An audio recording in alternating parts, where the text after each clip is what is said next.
Hey, Facebook, this is Ashley Stahl, and I am so nervous to be doing my first Facebook Live. And can I just tell you, I have been talking myself in and out of this. I almost talked myself out of this Facebook Live right now, literally because I had a pimple. Like, that's how scared and how in resistance I was to doing a Facebook Live. But I wanted to just overcome the fear of doing it because I have something really important that I want to talk to all of you about.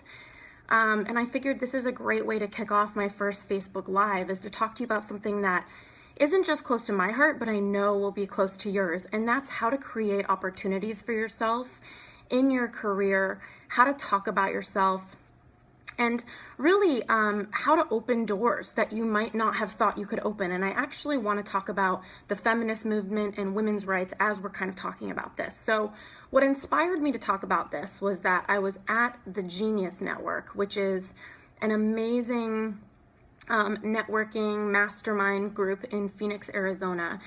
And in light of that, one of the guys that was there, his name is Dan Sullivan, and he's a coach, and he owns a company doing coaching. And he said to me, he said, fear is when you wet your pants. And he said, courage is when you do what you said you're going to do with wet pants. So here I am with you, being courageous with wet pants. Anyway, what I noticed at the Genius Network is that around most of the men, when I was there, I kind of noticed, and I was like, wow, there's a lot of men here. And this isn't a thought that I typically have. Oh, hi, everybody. I wish I could see your names. Maybe you could comment. Since I've never done Facebook Live, I don't really know what to look for. I don't see any comments yet. But yeah, so I looked around the room at the Genius Network, and I asked, and they said it's 23% women, which is up from around 10% women in this mastermind business group. And I made a joke and said it was a bit of a sausage fest, but that's totally fine because women have so much to learn. Hi, Marty. I see that you're here. And hi, Janine. It's so good that you guys are here. And, there's so much to learn, I think, from male business owners, just as much as female business owners. But one of the topics that came up at the Genius Network that really, really got me thinking was a women's panel. So it was led by JJ Virgin and some really amazing women leaders. Hi, Jelly. Hi, Sarah. Hey, Warren. So it was led by some female business owners, and they were really inspiring women. But the first thought that I had when I was watching this was, not another women's panel to talk about how there's not enough women. And it's not that I don't want to hear about it, but it's more that I'm charged about it. I think that this is an issue that is close to all of us. And so what I want to talk about is my thoughts on women's rights, where we're at right now, and also what you can do as a woman to stand out in your career. I'm going to give you a few actionable tips that you can actually take away from this right away. I want you to put them to use. So, I remember back when I left the Pentagon, and those of you who don't know me well, my first career was an admin assistant job. But after that, I ended up getting a job running a program for the Pentagon. I had studied war, I had studied Arabic, I had studied French. I really prepared for this career in counterterrorism. And I remember finally making my way to the Pentagon and getting this awesome job. Hi, Ivana. Thanks for joining me. This is so fun. I don't know why I've been resisting this for so long. You guys are just a nice crowd. But yeah, so when I got this job at the Pentagon in counterterrorism, what I did afterwards when I started my career coaching business was a lot of TV interviews. And what I found on the TV interviews, and it wasn't every interviewer, but what I did find was that there were a lot of journalists who would kind of dig when they were talking to me. They would dig. They would say, hey, so tell me, you were at the Pentagon, Department of Defense, counterterrorism. That sounds, it's very male dominated. What was it like being the only woman? And I remember one particular TV interview that isn't posted on the internet, thank God, because I kind of argued. I said, honestly, I had a great time at the Pentagon. I learned a lot. And I wasn't harassed. There were more men than women, but the men were lovely to me. They helped me. They encouraged me. We were all just there doing our jobs. There were no issues with me being a woman at the Pentagon. And of course, the data is very real. There is a discrepancy between women and men in their careers. But what I want to talk to you about is a question that I want to ask you. And I don't know if I have the answer, but I want to ask the question, and I would love your comments. Are we reinforcing the discrepancy between men and women in the workplace by talking about it all the time, by asking for it all the time? Yes, the conversation deserves to be had. I'm having it right now. But what I found when I was on those TV interviews is when people were asking me, do you feel, when they started digging, what was it like in the Pentagon? Were men respectful to you? What was it like being a woman there and being young? And I was like, man, they're digging and they're actually reinforcing an issue that didn't even exist for me at the Pentagon, but now they're awakening all these viewers to thinking about this, when for me it wasn't really a thing. And so I told the journalist, I was like, well, I got no beef on that. Like, I just had a great time. And so first question I want to ask you is, are we reinforcing this discrepancy between men and women in the workplace by talking about it? Is this making it worse? But here's the deal, and this is where I want to talk especially to the ladies who are tuning in, but also to the men, and I'm going to give tips to you guys in a moment for you to stand out in your career. I have some really amazing tips to share with you. But here's the deal. If an employer asks you what your salary requirements are, and you look them in the eye and let's say Sally says 40K, and then Joe comes in and he says 70K, it's not, the onus is not on the employer to be like, you know what, Joe over there said 70 for the same job, so we're going to pony up, Sally, and throw an extra 30 on for you. So the onus, I think a lot of it is on us as women, and I'm going to talk about what men can do too, but the onus is on us as women to be asking, because the onus is not on employers to be ponying up and paying more when they ask us what we want to get paid. And you're worth more than a number. I would say get paid what you're worth. You're worth more than a number. We all are.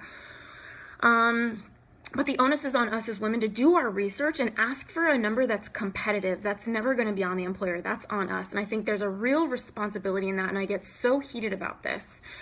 So the issue is asking, and I'm just looking at my notes here because I wanted to make sure I hit this. Yes, boys clubs do exist in some places. Yes, there are times where the issue is very real, but really, I think what the feminist and women's rights issues come down to in the workforce is to women asking. So the first question you're probably wondering is, okay, well, what can we do? And I have to tell you, when I was at the Genius Network in Phoenix, Arizona, what I found was that a lot of CEOs, male CEOs, billionaires, millionaires, amazing men that have created amazing things in the world with big impact, they would stand up and they would say, as a business leader, I have thousands of employees. What can I do to help this movement? What can I do? And my thoughts are, you're lovely as a man for thinking to ask this question, but I think the question that is bigger than this is, how do we help women ask? How do we help women brag about themselves? How do we help women have conversations that is on their behalf that furthers their career? So first thing I want to say is women need to learn to brag. And I'm going to talk to all of you, whether you're a man, whether you're a woman, right now. I'm going to give you some tips on how to brag. But it starts with their parents, I think. So I would love, if you watch this video later, for you to tag someone that you know as a parent, because I think that this starts with them, is mothers and fathers teaching their kids how to brag in a way about themselves. And it doesn't have to be a negative thing. And I want to talk to you about how you can brag in your career. But I think parents hold the keys to so much power to helping their kids learn how to talk about themselves, so that women especially aren't wincing back when they're adults and employers are saying, well, what are your salary requirements? And, Sally's saying 30, Joe's saying 70. We need to put that to a stop. The second thing that I think, because there are such amazing men in the world, I met a lot of them at the Genius Network, my mastermind, and a lot of them were saying, well, what can I do? What can I do as a male business owner to help this? And here's what you can do, men, if you're watching. What you can do is broker more introductions for women. Like everybody says, it's not just about what you know, it's about who you know. And a lot of men have high-level networks, and one of the most powerful, quick, effective ways you can help a woman in the workplace is to broker introductions in support of her. Introduce her to people that can further her career, make connections for her on her behalf. That is the biggest thing you could do. So enough about the topic. Now I want to talk to you about some tools that you can use right now to brag about yourself, to further your career, whether you're a man, whether you're a woman, in an effective way. So the first tip that I want to offer is to share your accomplishments with gratitude. So what I mean here is, let's say you won an award, you went to an Ivy League college, you speak foreign languages, whatever it is, and it doesn't even have to be something as sparkly as that. There are so many things that make you amazing. I really believe that. And so if that's the case, share your accomplishments with gratitude. So one way you can start that off is by saying something like, I'm so grateful that. I'm so grateful that I got a great education at Harvard. I'm so grateful that I write for Forbes. I'm so grateful that Diplomatic Courier magazine named me a top 99 under 33 foreign policy leader. You know, use gratitude. And thanks, Jane C. I hope I said your name right, for saying that you put this to use.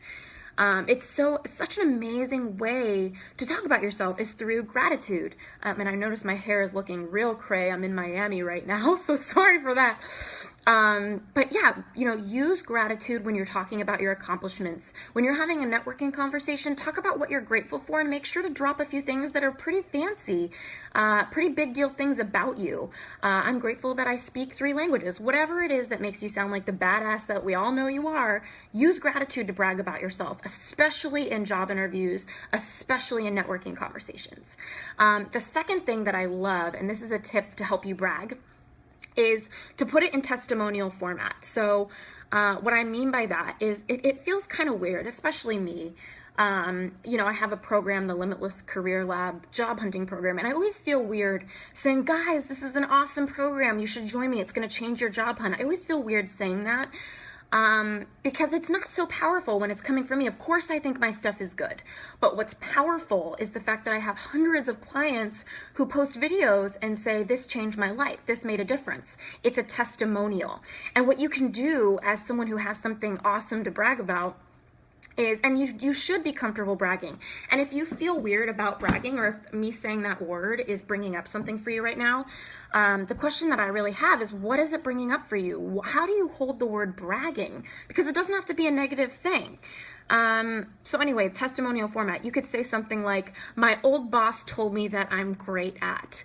An old professor that I had was always telling me that I have a knack for, a gift for. So do you see what I mean? You can kind of put other people's compliments towards you in your conversations, so that you kind of drop a line. You talk about how great you are, but you're not necessarily being direct about it. You're using real, authentic, and that's the most important thing, is being authentic, real, authentic words from other people.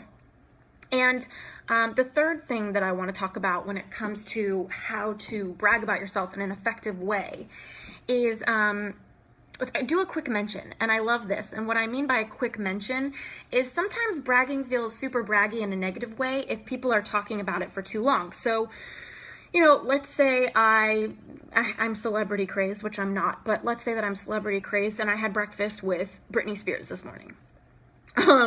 Which I didn't. That would be awesome. But let's say that I was bragging about it. I was going on and on. I had breakfast with Britney. She's so cool. We're such good friends. It's not that interesting for people, and people are going to start to tune out. But if I made a quick mention of it, let's say I was having a conversation with like Perez Hilton or somebody that would be into this kind of stuff, and I was like, yeah, actually, you know, I had quick breakfast with Britney Spears this morning. Anyway, what are you up to? It's like you drop the beat really quick and you move forward. So again, those of you who are just tuning in, I'm just talking about a few ways that you can brag about yourself in an effective way to open more doors. And we're going to close up, but I want to do an overview and just go through everything that I've just told you so that you can make sure you've written all this down. So as I started talking about, the women's rights movement is a real thing. There's real data. There is a discrepancy between men and women, but I think that the onus is mostly on women to start learning how to talk about themselves. Or if you're a man and you're a job seeker, you can use this information too. So again, my 3 tips are: number 1, talk about your accomplishments from a place of gratitude. I'm so grateful that I was named coolest person in the world, whatever your accomplishment is. The second thing, put it in testimonial format. My boss told me the other day that I have a real gift for writing, and I'm so excited to bring this to this next job. Whatever it is that you want to say. My friends in France tell me that my French is near perfect, and so I'm excited to bring this French to my job. Whatever it is that you want to talk about in your interviews and your networking conversations, put it into testimonial format. And then third is the quick mention. Again, the worst thing you could do when you're trying to share your accomplishments is talk about them for too long, because people start to kind of like eye roll and be like, oh, get me out of here. I can't listen to this person spray their own perfume on themselves. I think I just made that up. Spray their own perfume on themselves. But seriously, I think that there's something to that, which is just a quick mention. So if somebody says, hey, how's your day? Great. I just finished up this call I just finished up running a call for 1,000 of my clients. That's a way for me, let's say, to brag about how many clients that I have that are doing awesome things in the world. If I was so inspired to brag about that, which, whatever it is. So with that said, I'm so honored that you're here. As per usual, if you're a job seeker and you haven't tuned into my free online workshop at landmorejoboffers.com, definitely do. Again, it's at landmorejoboffers.com. I go through a lot of the stuff and I take it a little bit deeper with salary negotiation, etc. Thank you so much for making my first Facebook Live comfortable. Everybody's been so nice and I appreciate you. And with that said, I'm heading out. I'm in Miami. It's raining.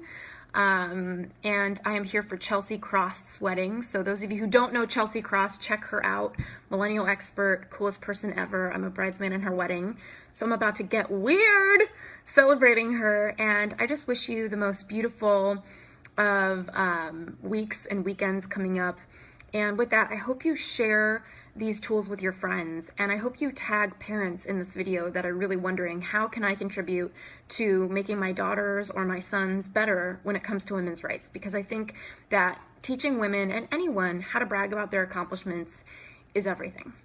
Okay, much love to you all. Thank you so much for being here with me.